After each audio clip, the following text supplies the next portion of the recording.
Olá pessoal, eu sou Dirney Vieira Júnior, do escritório Vieira Advogados. Esse é o canal Direito Sem Mistério e o nosso material de hoje é sobre direito de família e a matéria é regime de bens. Existem 4 regimes de bens na nossa legislação civil e dentre esses regimes de bens, o casal poderá escolher um deles.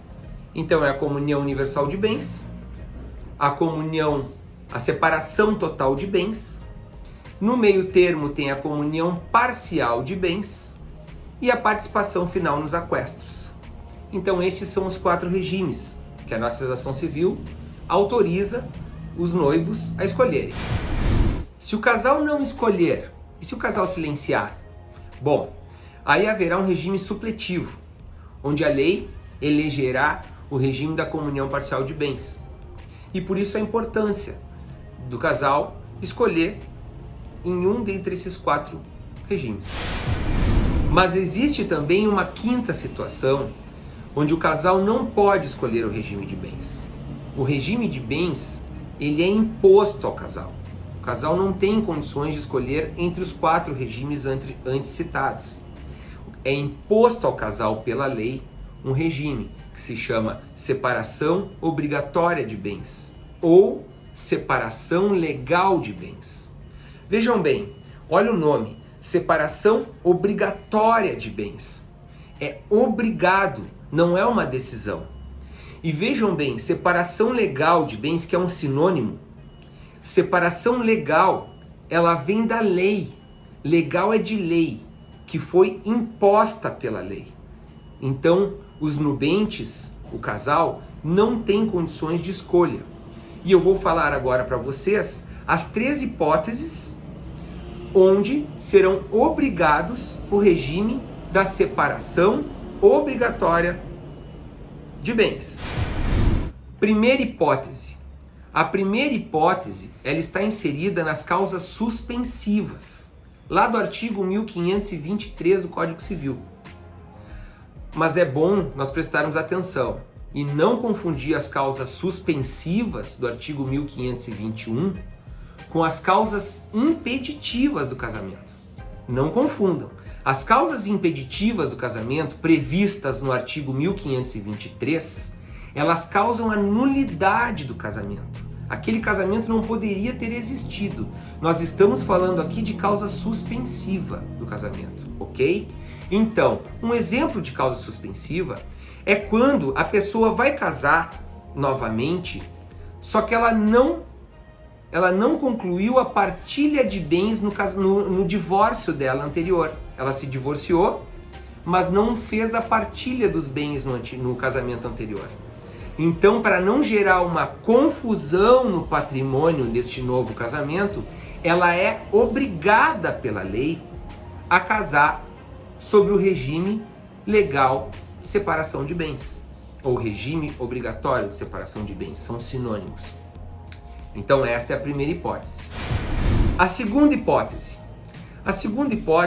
ela é um pouco controversa e um tanto quanto discutida. Ela vem sendo muito discutida hoje no nosso judiciário. Ela é o caso dos maiores de 70 anos. Então os idosos maiores de 70 anos não poderão casar-se. Isso está previsto no inciso 2º do artigo 1641 do Código Civil. Está previsto que os maiores de 70 anos não poderão casar, só poderão casar pelo regime da separação obrigatória de bens. Este caso vem sendo bem discutido, tá? Mas eu estou aqui afirmando para vocês que ele é um dos casos previstos. Por quê? Porque o STF ainda não julgou essa matéria. Existem várias ações em andamento questionando a inconstitucionalidade deste inciso, que é o inciso 2º do artigo 1641 do Código Civil. Então tem várias ações discutindo esse inciso e a sua inconstitucionalidade. Mas enquanto não for julgado pelo STF, nós não sabemos. Quando o STF julgar e se modificar, eu farei um vídeo informando vocês, mas por enquanto, e não se sabe quando, ainda nós não temos esse julgamento. ok? Terceira hipótese.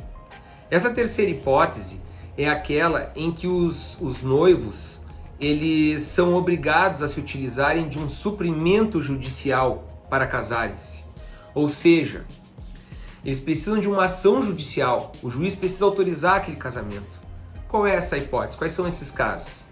São os menores de 18 anos, maiores de 16, mas menores de 18 anos, que só têm o consentimento de um dos pais para o casamento. Então tem que buscar judicialmente a autorização judicial para que esse casamento possa acontecer. Nessas hipóteses em que há a autorização judicial e também nas hipóteses onde ambos os pais autorizaram, que aí não vai precisar buscar o suprimento judicial, não vai precisar buscar justiça, este casamento será obrigatoriamente no regime de separação total de bens. Separação obrigatória de bens, ou separação legal de bens. Por que que ele vai ser? Porque ainda esta pessoa ainda é menor de idade. Ela é maior de 16, mas menor de 18 anos. Ok? E fiquem atentos que a separação total de bens, fiquem atentos nessa situação. Separação total de bens é diferente de separação obrigatória de bens. A separação total de bens, ela é uma daquelas 4 hipóteses onde os nubentes, que são os noivos, poderão escolher. A separação total de bens, ela pode ser escolhida. Já a separação obrigatória ou legal de bens, não. Ela é imposta. É o que nós estávamos explicando até o momento. Não vamos confundir. Tá certo? Não esqueçam de curtir a nossa página, cliquem no nosso sininho, nos acompanhem, tá? Curtam os nossos vídeos. Vai ter várias novidades por aí. Nós vamos fazer vários vídeos, dentre eles sobre o regime de separação da comunhão parcial de bens. Nós teremos no mínimo aí uns 3 vídeos sobre a comunhão parcial de bens e vai ser bem interessante. Obrigado, fiquem com Deus.